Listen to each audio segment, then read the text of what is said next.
Well, like any like-minded member of the Protestant Unionist and Loyalist community, I'm delighted today to hear that Matt Baggott is now seeing out his final months as Chief Constable of the PSNI.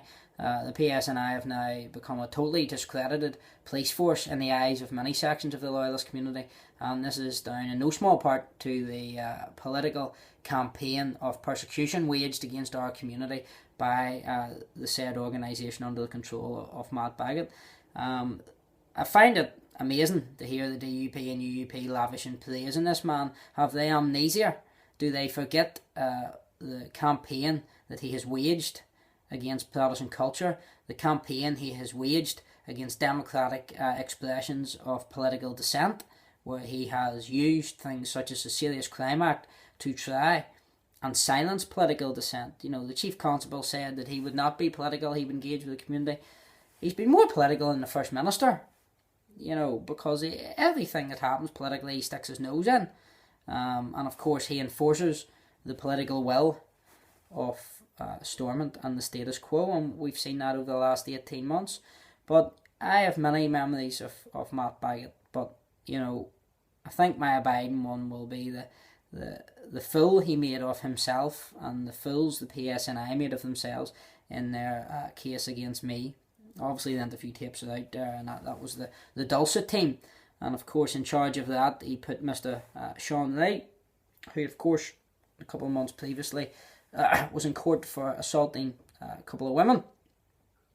So yes, this man also used to investigate murder investigations, but given that he seemed to fail terribly in that, they put him in charge of the Dulcet team, and he wasted no time and pretty much had a field day in persecuting and oppressing the Protestant community, torturing pensioners and women. You know, they went after many women, and pensioners seem to be most of the people that they went after for walking down the street. So I find that quite bizarre. But, you know, I think when you put an incompetent officer who has proven himself to be incompetent and is from what I hear is disliked within the PSNI anyway, and you put him in charge of a team that is set up to silence political dissent, it should be no surprise whenever he makes an absolute farce of the whole thing, as he has done. But of course, whenever the PSNI were fabricating their charges against me, with the hope to silence me, they decided to take themselves on a manhunt, you know, which has to be one of the most comical incidences of policing that I can remember. You know, with helicopters up with 20 odd Land Rovers and cars flying about trying to find me for what turns out to be the very serious crime of walking down the street.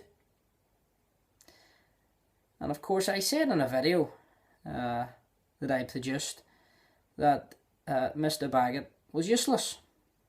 Well, so it came to pass.